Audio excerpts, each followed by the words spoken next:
So when people aren't able to find these other hobbies, do you think that's what gets them in kind of the depressed or anxious state because they're not finding a source to release all these endorphins? Yes, I've seen many athletes turn obviously to alcohol and drugs and bad lifestyle choices. We've all seen these on the news. So, exercise will be one way to release these neurotransmitters. There's counseling and there's medicine, which may be beneficial for some people. And also, they could pick a different hobby if their body should happen to be injured. Yoga, there's music, there's art, there's painting, reading, book club, word puzzles. There's other things. I'm not saying everyone needs to be exercising, although probably walking 20 minutes a day for most Americans, at least 5 days a week, would be a good idea. But if you should be really injured from your sport, you could probably change your hobbies to other things that these have already been mentioned on the podcast, like the journaling and the yoga and the just talking things out and communicating. Yeah, I think that's great advice because for this podcast, specifically for this episode, I was doing a lot of research and just like deep diving into like the rates of depression and like how athletes are when they finish their sport.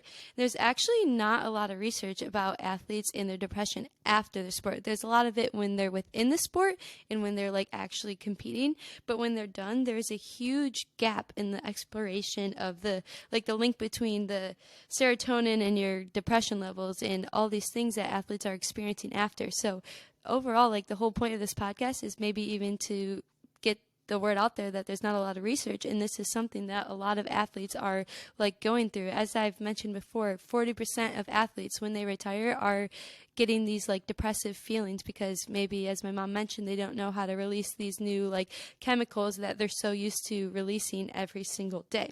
And also, if you're a female listening, I just saw this quote or this fact that was interesting where females have a higher level of percentage of being depressed after the sports than men. So if you are someone that is struggling, as my mom mentioned, like there's things to reach out to such as counseling, maybe you need to go see a doctor, or maybe you just need to talk it out with somebody else.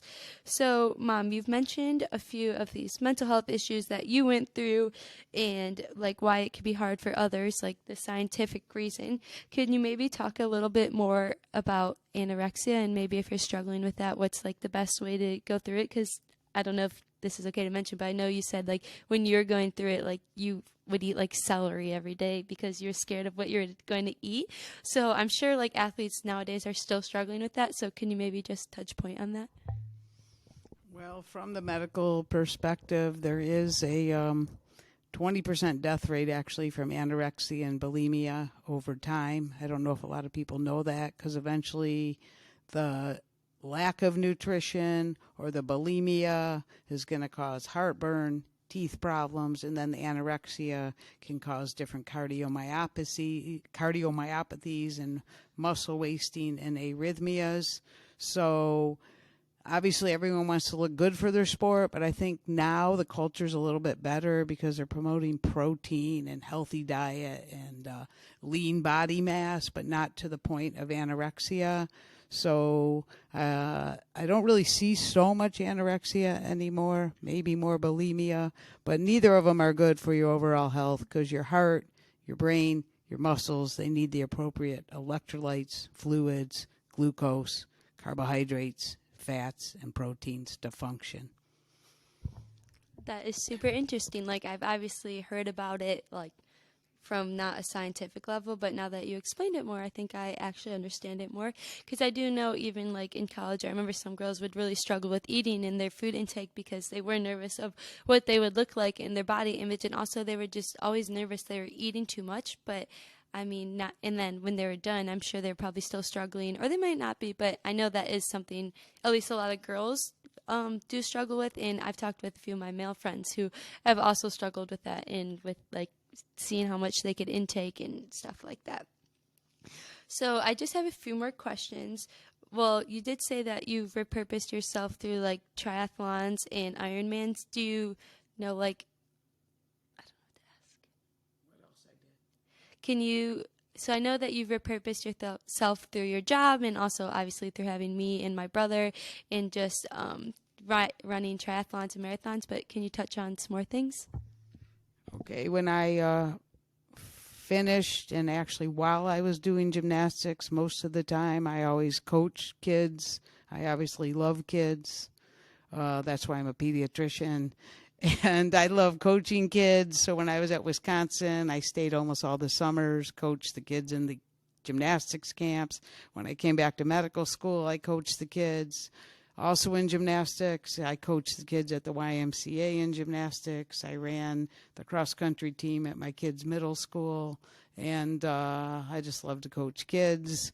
So my next goal, or maybe Charlie and I are going to merge in something for athletes when they've finished, maybe start a walking program where people can just talk these things out and meet in places. And there's actually these programs that already occur. They could be like Walk with the Doctor for families, athletes, young kids, just to get together and get off their social media and communicate and release their neurotransmitters, decrease their stress, and improve their overall health. That's great that you're able to like help the now younger people that are going through this struggles and like the different generations and stuff. So I do have one last question. Do you think there's any like stereotyping that goes towards you because you are a female who likes to work out a lot? Or when you were in college and then you finished, do you think there was like, I'm just curious because I know from the research I've been doing, there are like a lot of females who feel weird about working out when they're done with sports because, I mean, not that you should ever like listen to other people's opinions, but other people have opinions about females who like to work out a lot after they're done playing their sports. But as we said before, it's because you want to release all these chemicals. So what do you think you could do to like combat that? And like, did you struggle with that? I really personally didn't struggle with that because I kind of marched to my own tune, as my kids know and most people know. So it didn't really bother me that much. So I just continued to do it. Obviously, my friends and other people, they used to call me, quote, crazy mom, because every other mom would be in their car while their kids were at their sports. But I and a few of the other moms, we'd be running our 3 to 6 miles or biking 20 miles. And we still continue to do this day. So it's just what I do. Anyway, and actually nowadays for the half marathon and a lot of triathlons, I think the numbers are pretty even between the men, the women, and everybody else. Oh, wow, that's super interesting to know.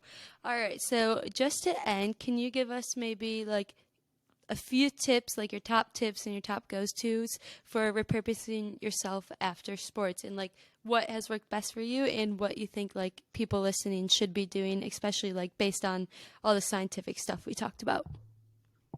Well, in terms of the scientific stuff, in order to release the neurotransmitters, you should find an avenue, whether it be sports or art or journaling or yoga, like I mentioned before. Most people tend to give back to their community through coaching, supporting the kids, fundraising for them. And if you can't do the sport, you can always volunteer as an umpire, a ref, a field marshal, the guy handing out the water, whatever it is. So that is probably the thing most people do the most, is give back to the sport by any of those various volunteer opportunities.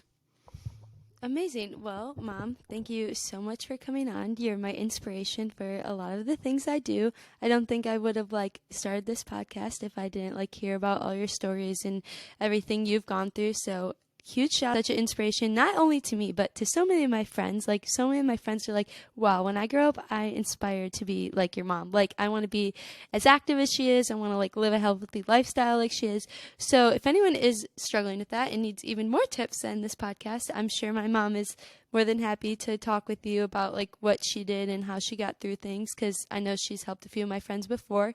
But Mom, thank you so much for coming on to the podcast. Thank you for having me. And as I always say, everyone should try to bring some health and happiness into their life. Well, that is the end to this podcast. Thank you for listening. Let me know what you think about it. Obviously, I'm 8 episodes in, and I'm still trying to get back. I'm sure I could find somebody to interview, but I have a few exciting interviews coming up with some ex-athletes, so hopefully you guys will tune in and leave a review and let me know. But I hope it's going well with repurposing yourself after sports.